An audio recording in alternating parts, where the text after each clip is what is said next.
Hello ನಮಸ್ಕಾರ. ಈ ವಿಡಿಯೋನ ದಯವಿಟ್ಟು ಕಂಪ್ಲೀಟಾಗಿ ನೋಡಬೇಕು ಅಂತ ಹೇಳಿ ಮೊದಲ ಬಾರಿಗೆ ರಿಕ್ವೆಸ್ಟ್ ಮಾಡ್ತಾ ಇದ್ದೀನಿ. ದಯವಿಟ್ಟು ಫುಲ್ ನೋಡಿ. ಒಂದ್ಸಲ ಪ್ರಜಾಪ್ರಭುತ್ವ ಅಂದ್ರೇನು, ರಾಜಪ್ರಭುತ್ವ ಅಂದ್ರೇನು ಅಂತ ಅರ್ಥ ಆಗಲಿ. ಗಣರಾಜ್ಯೋತ್ಸವ ಅಲ್ವಾ, ಅದಕ್ಕೆ ವಿಶೇಷವಾದಂಥ ವರದಿ. ವಿಚಾರ ತುಂಬ ಇದೆ, ಬೇರೆ ಬೇರೆ ಸಬ್ಜೆಕ್ಟ್ಗಳಿದ್ವು ಮಾತಾಡೋದಕ್ಕೆ, ನಾಳೆ ಮಾತಾಡೋಣ. ಬಟ್ ಇವತ್ತು ಸ್ಪೆಷಲ್ ಡೇ. ಈ ಸ್ಪೆಷಲ್ ಡೇ ದಿನ ಸ್ಪೆಷಲ್ ಆದ ಕಾನ್ಸೆಪ್ಟ್ ಇಟ್ಕೊಂಡ್ಬರ್ಬೇಕು. ಸ್ವಲ್ಪ ಬಡ್ದೆಬ್ಸೋಣ. ಪ್ರಜೆಗಳಿಂದ, ಪ್ರಜೆಗಳಿಗಾಗಿ, ಪ್ರಜೆಗಳಿಗೋಸ್ಕರ ಇರುವ ಸರ್ಕಾರ, ವ್ಯವಸ್ಥೆ, ಪ್ರಜಾಪ್ರಭುತ್ವ ಏನೆಲ್ಲ ಮಾತಾಡ್ತಾ ಇರ್ತೀವಿ ನಾವು. ಆದರೆ ನಿಜಕ್ಕೂ ಪ್ರಜಾಪ್ರಭುತ್ವ ಉಳ್ಕೊಂಡಿದ್ಯಾ? ಪ್ರಜಾಪ್ರಭುತ್ವ ಯಾವಾಗ ಬಂತು? ರಾಜಪ್ರಭುತ್ವ ಯಾವಾಗ ಕೊನೆ ಆಯಿತು?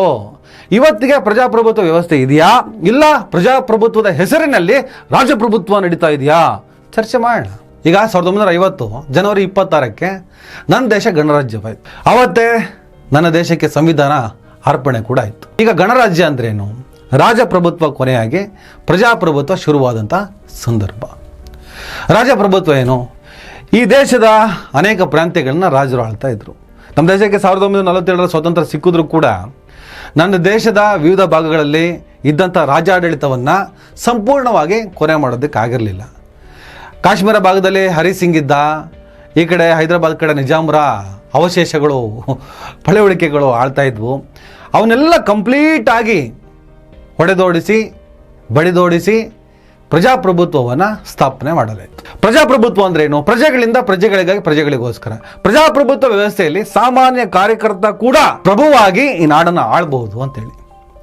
ಆದರೆ ಸ್ವತಂತ್ರ ಭಾರತದ 70 ವರ್ಷಗಳು ಕಳೆದ ಮೇಲೆ ಇವತ್ತಿಗೆ ಪ್ರಜಾಪ್ರಭುತ್ವ ಉಳ್ಕೊಂಡಿದ್ಯಾ, ರಾಜಪ್ರಭುತ್ವ ಉಳ್ಕೊಂಡಿದ್ಯಾ ಅಂತ ಒಂದ್ಸಲ ಯೋಚನೆ ಮಾಡಿ. ಈಗ ಕುಟುಂಬ ರಾಜಕಾರಣದ ವಿಚಾರದ ಬಗ್ಗೆ ನಾನು ಮಾತಾಡಬೇಕು. ಎಲ್ಲಾ ಪಕ್ಷಗಳನ್ನು ಸೇರಿಸಿ, ಯಾವ ಪಕ್ಷ ಅಂತ ಇಲ್ಲ, ಎಲ್ಲಾ ಪಕ್ಷಗಳಲ್ಲೂ ಕುಟುಂಬ ರಾಜಕಾರಣ ಇದೆ. ಕುಟುಂಬ ರಾಜಕಾರಣ ಅಂದ್ರೇನು, ರಾಜಪ್ರಭುತ್ವ ಅಂದ್ರೇನು, ಎರಡನ್ನ ನೀವು ತಾಳೆ ಮಾಡಿ ನೋಡಿ. ಈಗ ರಾಜಪ್ರಭುತ್ವ ಅಂದ್ರೇನು? ಒಬ್ಬ ರಾಜ ಅವನ ಆಡಳಿತವನ್ನು ನಡೆಸ್ತಾನೆ. ಅವನಾದ್ಮೇಲೆ ಅವನ ಮಗ ಬರ್ತಾನೆ, ಅವನಾದ್ಮೇಲೆ ಅವನ ಮೊಮ್ಮಗ ಬರ್ತಾನೆ, ಅವನಾದ್ಮೇಲೆ ಮರಿಮೊಮ್ಮಗ ಬರ್ತಾನೆ, ಅವನ ಸೊಸೆ, ಮಗಳು, ಕುಟುಂಬಸ್ಥರು ಎಲ್ಲರೂ ಕೂಡ ಒಂದೇ ಕುಟುಂಬಕ್ಕೆ ಸೇರಿದವರು ರಾಜಾಡಳಿತವನ್ನು ನಡೆಸ್ಕೊಂಡು ಹೋಗ್ತಾರೆ. ಇದನ್ನ ರಾಜಪ್ರಭುತ್ವ ಅಂತ ಹೇಳ್ತಾರೆ. ಪ್ರಜಾಪ್ರಭುತ್ವ ಅಂದ್ರೆ ಒಂದು ಪೀಳಿಗೆ ಅಧಿಕಾರವನ್ನ ನಡೆಸಿಕೊಂಡು ಹೋಗದೆ ಪ್ರಜೆಗಳು ಪ್ರಭುತ್ವವನ್ನು ಸ್ಥಾಪಿಸೋದು. ನನ್ನ ದೇಶದಲ್ಲಿ ಕುಟುಂಬ ರಾಜಕಾರಣ ಹೇಗಿದೆ ನೋಡಿ. ನೆಹರು, ಇಂದಿರಾ ಗಾಂಧಿ, ರಾಜೀವ್ ಗಾಂಧಿ, ಸೋನಿಯಾ ಗಾಂಧಿ, ರಾಹುಲ್ ಗಾಂಧಿ, ಪ್ರಿಯಾಂಕಾ ಗಾಂಧಿ. ಇದು ಕಾಂಗ್ರೆಸ್ಸಿನ ಕತೆ. ಬರೀ ಕಾಂಗ್ರೆಸ್ ಅಲ್ಲ, BJP, SP, DMK, JDS ಸೇರಿದಾಗೆ ಎಲ್ಲ ಪಕ್ಷಗಳಲ್ಲೂ ಕೂಡ ಇದೇ ರೀತಿಯ ಕುಟುಂಬ ರಾಜಕಾರಣ ಅರ್ಥಾತ್ ರಾಜಪ್ರಭುತ್ವ ಮುಂದುವರೆದಿದೆ, ಮುಂದುವರಿತಾನೆ ಇದೆ. ಉತ್ತರ ಪ್ರದೇಶದಲ್ಲಿ ಯಾದವ್ ಕುಟುಂಬ, ಮುಲಾಯಂ ಸಿಂಗ್ ಯಾದವ್, ಅವರ ಮಗ ಅಖಿಲೇಶ್ ಯಾದವ್, ಅವರ ಪತ್ನಿ, ಕುಟುಂಬ ಎಲ್ಲರೂ ಕೂಡ ರಾಜಕಾರಣದಲ್ಲಿದ್ದಾರೆ.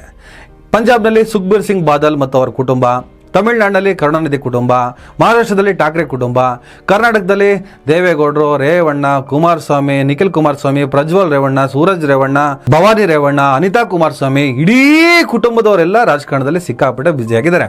ಇನ್ನು ಶಾಮನೂರು ಶಿವಶಂಕರಪ್ಪ ಫ್ಯಾಮಿಲಿ, ಜಾರಕಿಹೊಳಿ ಕುಟುಂಬ. ಈಗ ಮೊನ್ನೆ ಶಾಮನೂರು ಶಿವಶಂಕರಪ್ಪನವ್ರು ತೀರ್ಕೊಂಡ್ರು. ಅವರ ಕ್ಷೇತ್ರಕ್ಕೆ ಅವರ ಮೊಮ್ಮಗ ನಿಲ್ತಾನಂತೆ. ಅವ್ರ ಸೊಸೆ ರಾಜಕಾರಣದಲ್ಲಿದ್ದಾರೆ, ಅವ್ರ ಮಗ ರಾಜಕಾರಣದಲ್ಲಿದ್ದಾರೆ, ಕುಟುಂಬಸ್ಥರು ಅನೇಕರು ರಾಜಕಾರಣದಲ್ಲಿದ್ದಾರೆ. ಈಗ ಅವ್ರು ತೀರ್ ಹೋದ ಮೇಲೆ ಆ ಕ್ಷೇತ್ರಕ್ಕೆ, ಅದರಲ್ಲೂ ಮುಸ್ಲಿಂ ಬಾಹುಳ್ಯವುಳ್ಳ ಅಂತ ಕ್ಷೇತ್ರ, ಅವರಿದ್ದಂಥ ಕ್ಷೇತ್ರ, ಅಲ್ಲಿಗೆ ಒಬ್ಬ ಮುಸ್ಲಿಂ ಕ್ಯಾಂಡಿಡೇಟ್ ತರಬೇಕು ಅನ್ನುವಂಥ ಚರ್ಚೆ ನಡೀತಿದೆ. ಬಟ್ ಶಾಮನೂರು ಶಿವಶಂಕರಪ್ಪನವರ ಮೊಮ್ಮಗ ನಿಲ್ಲಬೇಕು, ಅನುಕಂಪದ ಅಲೆಯಲ್ಲಿ ಗೆದ್ದು ಬರ್ತಾನೆ. ಮುಸ್ಲಿಂ ಬಾಹುಳ್ಯವುಳ್ಳ ಕ್ಷೇತ್ರ ಅರ್ಹವಾಗಿ ಅವ್ರಿಗೆ ಸಿಗಬೇಕಾದಂತ. ಈಗ ಈಶ್ವರ್ ಖಂಡ್ರೆ ಮಗ ಸಾಗರ್ ಖಂಡ್ರೆ ಸಣ್ಣ ಹುಡುಗ, ಇನ್ನು ಚಿಗುರು ಮೀಸೆ, ಇವತ್ತು ಪಾರ್ಲಿಮೆಂಟಲ್ಲಿ ಇದ್ದಾರೆ. ಹಾಗೆ ಸತೀಶ್ ಜಾರಕಿಹೊಳಿ ಅವರ ಮಗಳು ಚಿಕ್ಕ ಹುಡುಗಿ, ಅವರು ಕೂಡ ಪಾರ್ಲಿಮೆಂಟಲ್ಲಿ ಇದ್ದಾರೆ. ಆಲ್ರೆಡಿ ಅವ್ರ ಮಗ ಕೂಡ ಈ ಸರ್ಕಾರಕ್ಕೆ ಸಂಬಂಧಪಟ್ಟಂತ ಯಾವುದೋ ಒಂದು ಅಧಿಕಾರವನ್ನು ಅನುಭವಿಸ್ತಾ ಇದ್ದಾರೆ. ಕುಟುಂಬ ಉದ್ದಕ್ಕೂ ಕುಟುಂಬ.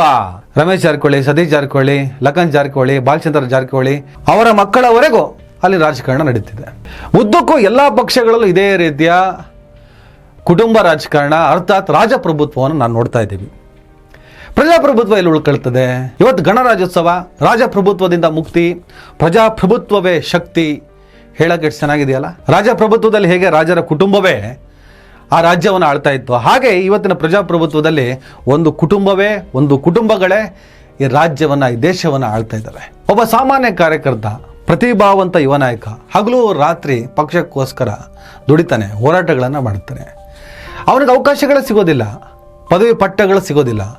ಒಂದು ಕ್ಷೇತ್ರಕ್ಕೆ ಆತ ತುಂಬ ಅರ್ಹನಾಗಿದ್ದಾನೆ, ಯೋಗ್ಯತೆ ಇದ್ದಾನೆ ಅಂದರೂ ಕೂಡ ಆತನ ಅಪ್ಪ ರಾಜಕಾರಣದಲ್ಲಿದ್ದಾನ, ಆತನ ಚಿಕ್ಕಪ್ಪ ರಾಜಕಾರಣದಲ್ಲಿದ್ದಾನ, ಆತ ಒಂದು ರಾಜಕಾರಣದ ಕುಟುಂಬಕ್ಕೆ ಸೇರಿದವನ, ಯಾವುದೋ ಒಂದು ಪಕ್ಷದ ಅಧ್ಯಕ್ಷರು ಒಂದು ಕಡೆ ಹೇಳ್ತಾರೆ, ಹೌದಪ್ಪ ರಾಜಕಾರಣಿಗಳ ಮಕ್ಕಳಿಗೆ, ರಾಜಕಾರಣಿಗಳ ಕುಟುಂಬದವ್ರಿಗೆ ಟಿಕೆಟ್ ಕೊಡ್ತೀವಿ, ಅವ್ರು ಗೆದ್ಕೊಂಡ್ ಬರ್ತಾರೆ, ಒಬ್ಬ ಸಾಮಾನ್ಯ ಕಾರ್ಯಕರ್ತನಿಗೆ ಟಿಕೆಟ್ ಕೊಟ್ಟರೆ ಗೆದ್ಕೊಂಡ್ ಬರ್ತಾನ, ನೀನು ಒಬ್ಬ ಸಾಮಾನ್ಯ ಕಾರ್ಯಕರ್ತನಾಗಿಯೇ ರಾಜಕಾರಣಕ್ಕೆ ಬಂದು ಗೆದ್ದಿರೋದು ಕಣಯ್ಯ ಅಂತ ಉತ್ತರ ಕೊಡೋರಿಲ್ಲ, ಪ್ರಶ್ನೆ ಕೇಳೋರಿಲ್ಲ.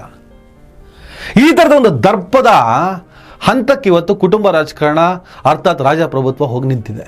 ವಿಶ್ವ ಬ್ಯಾಂಕ್ ಮತ್ತು ಇತರ ಅಧ್ಯಯನಗಳ ಪ್ರಕಾರ ಕುಟುಂಬ ರಾಜಕಾರಣ ಆರ್ಥಿಕ ಅಭಿವೃದ್ಧಿಯನ್ನು ಕುಗ್ಗಿಸುತ್ತೆ, ಭ್ರಷ್ಟಾಚಾರವನ್ನು ಸಂಸ್ಥಾನೀಕರಿಸುತ್ತೆ, ಆಡಳಿತವನ್ನ ಉತ್ತರದಾಯಿತ್ವವಿಲ್ಲದಂತೆ ಮಾಡುತ್ತೆ. ಅಧಿಕಾರ ವಾರಸುದಾರನಿಗೆ ಸಿಕ್ಕಾಗ ಜನರಿಗೆ ಉತ್ತರಿಸಬೇಕಾದ ಅವಶ್ಯಕತೆ ಕಡಿಮೆ ಆಗುತ್ತೆ. ಹಾಗೆ ಈ ಕುಟುಂಬ ರಾಜಕಾರಣದ ಪರವಾಗಿ ಅರ್ಥಾತ್ ರಾಜಪ್ರಭುತ್ವದ ಪರವಾಗಿ ಮಾತಾಡೋರು ಅವರು ದೀರ್ಘಕಾಲಿಕ ಅಭಿವೃದ್ಧಿ ಮಾಡ್ತಾರೆ ಅಂತ ಸ್ಟೇಟ್ಮೆಂಟನ್ನು ಕೊಡ್ತಾರೆ. ಆದರೆ ವಾಸ್ತವದಲ್ಲಿ ಇದನ್ನು ಅಭಿವೃದ್ಧಿ ಅಂತ ಹೇಳಲ್ಲ. ವೋಟು ಖರೀದಿಯ ನವೀನ ರೂಪ, ಪ್ರಯೋಜನಗಳನ್ನು ಹಂಚಿ ನಿಷ್ಠೆ ಖರೀದಿಸುವ ರಾಜಕಾರಣ ತಾತ್ಕಾಲಿಕ ಲಾಭ ನೀಡುತ್ತೆ. ಆದರೆ ಅದು ನಾಗರಿಕರನ್ನ ಹಕ್ಕುದಾರರಾಗಿ ಅಲ್ಲ, ಉಪಕಾರ ಪಡೆದವರಾಗಿ ರೂಪಿಸುತ್ತೆ. ಇದು ಪ್ರಜಾಪ್ರಭುತ್ವವಲ್ಲ, ಅವಲಂಬಿತ ರಾಜಕೀಯ. ಯಾವುದಾದ್ರೂ ರಾಜಕಾರಣಿಗಳು ಬಂದರೆ ಸಾಕು, ಏನು ಹೊತ್ತು ಮೆರೆಸೋದು, ಇವನು ನಮ್ಮ ಜಾತಿಗೆ ಸೇರಿದವನು, ಇವನು ನಮ್ಮ ಲೀಡರ್, ಏನು ಚೀರಾಟ, ಏನ್ ಅಭಿಮಾನ, ಹಾಲಿನ ಮಳೆ ಸುರಿಸ್ಬಿಡೋದು. ಮನೇಲಿ ಮಗ ಹಾಲು ತರ್ತಾನಂತ ಕಾಯ್ತಿರುವಂತ ತಾಯಿಗಾಗ್ಲಿ ಹೆಂಡತಿಗಾಗ್ಲಿ ಹಾಲು ತಗೊಂಡೋಗಿ ಕೊಡಲ್ಲ, ಹಾಲನ್ನ ಇವ್ರ ಮೇಲೆ ಸುರಿಸ್ತೀರಾ. 46% ಜನ ಇವತ್ತು ಕುಟುಂಬ ರಾಜಕಾರಣಕ್ಕೆ ಶರಣಾಗಿದ್ದಾರೆ, ಕುಟುಂಬ ರಾಜಕಾರಣವನ್ನ ಮೆಚ್ಕೊಂಡಿದ್ದಾರೆ, ಪ್ರೋತ್ಸಾಹ ಕೊಡ್ತಾ ಇದ್ದಾರೆ, ಅವರ ಅಡಿಯಾಳಾಗಿ ಕೆಲಸ ಮಾಡ್ತಿದ್ದಾರೆ. ನನ್ನ ಭಾರತ ದೇಶದ 46% ಜನ, ನಾನು ಸ್ನೇಹಿತರ ಹತ್ರ ಮಾತಾಡ್ತಿದ್ದೆ, ಓಟ್ ಹಾಕದೆ 66% ಜನ, ಅದರಲ್ಲಿ 46% ಜನ ಕುಟುಂಬ ರಾಜಕಾರಣ ರಾಜಪ್ರಭುತ್ವವನ್ನು ಪ್ರೋತ್ಸಾಹ ಕೊಡ್ತಾ ಇದ್ದಾರೆ, ಅವರ ಅಡಿಯಾಳಾಗಿ ಕೆಲಸ ಮಾಡ್ತಿದ್ದಾರೆ. ಅವ್ರಿಗೆ ಜೈಕಾರ ಹಾಕೊಂಡು ಹೂವಿನ ಹಾರ ಹಾಕಿ ಹಾಲಿನ ಅಭಿಷೇಕ ಮಾಡಿಕೊಂಡು ತಮ್ಮ ನಿಜವಾದ ಹಕ್ಕೇನೋ, ಪ್ರಜಾಪ್ರಭುತ್ವದ ಆಶಯಗಳೇನೋ ಅದನ್ನು ಮರ್ತಿದ್ದಾರೆ ಅನ್ನುವಂಥ ಚರ್ಚೆಯನ್ನು ಕೂಡ ನಾವೀಗ ಮಾಡ್ಕೊಂಡು ಬಂದ್ವಿ. ಹಾಗಂತ ಈ ಕುಟುಂಬ ರಾಜಕಾರಣ ಒಂದು ಕಾನೂನಿಂದ ಅಥವಾ ಪ್ರತಿಭಟನೆಯಿಂದ ತಕ್ಷಣಕ್ಕೆ ನಿಲ್ಲಿಸೋಕ್ಕಾಗಲ್ಲ. ಆದರೆ ಇದನ್ನು ನಾವು ಹಂತ ಹಂತವಾಗಿ ದುರ್ಬಲಗೊಳಿಸ್ಬೋದು. ಪಕ್ಷಗಳ ಒಳಾಂಗಣ ಪ್ರಜಾಪ್ರಭುತ್ವ ಕಡ್ಡಾಯ ಆಗಬೇಕು, ಟಿಕೆಟ್ ಹಂಚಿಕೆಗೆ ಪಾರದರ್ಶಕ ಮಾನದಂಡ ಇರಬೇಕು, ರಾಜಕೀಯ ಪಕ್ಷಗಳು ಖಾಸಗಿ ಆಸ್ತಿಯಂತೆ ವರ್ತಿಸುವುದನ್ನು ತಡಿಬೇಕು. ಪ್ರಜಾಪ್ರಭುತ್ವ ಅಂದರೆ ಕುಟುಂಬ ಅಲ್ಲ, ಸಾಮರ್ಥ್ಯ ಅನ್ನುವಂಥ ಮನೋಭಾವವನ್ನು ಬೆಳೆಸಬೇಕು. ಈ ಕುಟುಂಬ ರಾಜಕಾರಣ ಮುಂದುವರೆದ್ರೆ ಚುನಾವಣೆಗಳು ಇರ್ತವೆ, ಆದರೆ ಆಯ್ಕೆ ಇರೋದಿಲ್ಲ.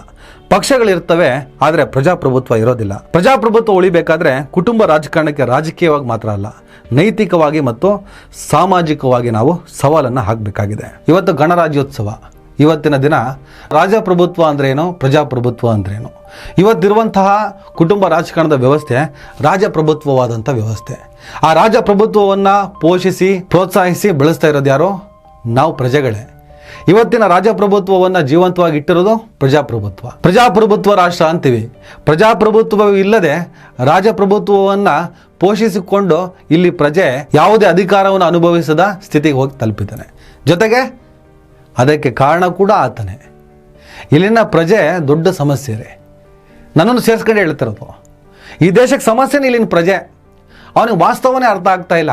ಬರೀ ಜಾತಿ ಧರ್ಮ ಅಂದ್ಕೊಂಡು ಕಿತ್ತಾಡ್ಕೊಂಡು ಸಾಯ್ತಾ ಇದ್ದೀವಿ. ಬಿಟ್ಟರೆ ಪ್ರಜಾಪ್ರಭುತ್ವ ಅಂದ್ರೇನು, ರಾಜಪ್ರಭುತ್ವ ಅಂದ್ರೇನು, ಕುಟುಂಬ ರಾಜಕಾರಣವನ್ನು ನಾವು ಯಾಕೆ ಪೋಷಿಸಬಾರ್ದು, ಈ ಕ್ಲಾರಿಟಿನೇ ಇಲ್ಲ. ವಾಸ್ತವದ ಚಿಂತನೆಯನ್ನು ಬಿಟ್ಟು ಮಿಕ್ಕೆಲ್ಲ ಚಿಂತನೆಯನ್ನು ಮಾಡ್ಕೊಂಡು ಸಾಯ್ತಾ ಇದ್ದಾನೆ ಇಲ್ಲಿನ ಪ್ರಜೆ. ನನ್ನ ದೇಶಕ್ಕೆ ನನ್ನ ಜನರೇ, ನನ್ನೂ ಸೇರ್ಸಪ್ಪ, ನನ್ನ ದೇಶಕ್ಕೆ ನನ್ನ ಜನರೇ ಶಾಪ, ನನ್ನ ದೇಶಕ್ಕೆ ನಮ್ಮ ಜನರೇ ಶಾಪ, ಈ ಜನರೇ ಶಾಪ, ಪ್ರಜೆಯೇ ಶಾಪ. ನಮ್ಮ ನಾಳುವವರು ಅಂಥೇಳಿ ಅವರನ್ನು ಆಳುವವರ ಜಾಗಕ್ಕಿಟ್ಟು ಪೂಜೆ ಮಾಡುವ ಕೆಲಸವನ್ನು ಮಾಡ್ತಾ ಇದ್ದೀವಿ. ನಮ್ಮ ಆಳು ಅವರು. ನಾವು ಓಟ್ ಹಾಕಿದ್ದೀವಿ ಅಂದರೆ ಮತ ಭಿಕ್ಷೆ ಕೊಟ್ಟಿದ್ದೀವಿ ಅಂತ. ನಮ್ಮ ಓಟಿನಿಂದ ಗೆದ್ದು ಅಧಿಕಾರವನ್ನು ನಡೆಸ್ತಾ ಇರುವ ಆತ ನಮ್ಮ ಸೇವೆಗೆ ನಿಯೋಜನೆಗೊಂಡಿರುವಂಥ ವ್ಯಕ್ತಿ. ಒಬ್ಬ ಮನೆಗೆ ಕೆಲಸದವ್ರನ್ನ ನಾವು ಆಯ್ಕೆ ಮಾಡ್ಕೊತೀವಿ. ಅವನು ನಮ್ಮ ಮನೆ ಕೆಲಸ ಯಾಕೆ ಮಾಡ್ತಾನೆ? ನಾವು ಅವನಿಗೆ ಸಂಬಳ ಕೊಡ್ತೀವಿ ಅಂತ, ಕಾಸು ಕೊಡ್ತೀವಿ ಅಂತ, ಹಣ ಕೊಡ್ತೀವಿ ಅಂತ, ದುಡ್ಡು ಕೊಡ್ತೀವಿ ಅಂತ. ಸರಿನಾ? ನಾನು ಹಣನೇ ಕೊಟ್ಟಿಲ್ಲ ಅಂದರೆ ಅವನು ನನ್ನ ಮನೆ ಕೆಲಸ ಮಾಡ್ತಾನ? ಮಾಡಲ್ಲ. ಅಂದಮೇಲೆ ನನ್ನ ಮತ ಭಿಕ್ಷೆಯನ್ನು ಪಡ್ಕೊಂಡ ವ್ಯಕ್ತಿ ನನ್ನ ಮನೆ ಕೆಲಸಕ್ಕೆ ನಿಯೋಜನೆಗೊಂಡಿರುವಂತಹ ಆಳು. ನಮ್ಮನ್ನು ಆಳುವವರು ಅವರಲ್ಲ, ನಮ್ಮ ಆಳು ಅವರು.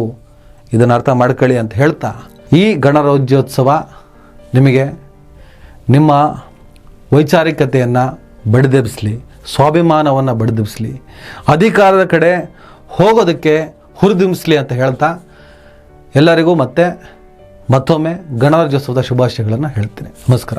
ದಯವಿಟ್ಟು ಎಲ್ಲರೂ ಈ ಚಾನಲ್ನ ಸಬ್ಸ್ಕ್ರೈಬ್ ಮಾಡಿ, ನಿಮ್ಗೆ ಇಷ್ಟ ಆದರೆ ಈ ಚಾನಲ್ಗೆ ಜಾಯ್ನ್ ಆಗಿ, ಈ ವಿಡಿಯೋ ಇಷ್ಟ ಆದರೆ ದಯವಿಟ್ಟು ಎಲ್ಲರೂ ಶೇರ್ ಮಾಡಿ, ಸ್ವತಂತ್ರ ಪತ್ರಿಕೋದ್ಯಮವನ್ನು ಬೆಂಬಲಿಸಿ. ನನ್ನ ಯುಕ್ತಿಗೆ ನಿಮ್ಮ ಶಕ್ತಿಯೇ ಶ್ರೀರಕ್ಷೆ.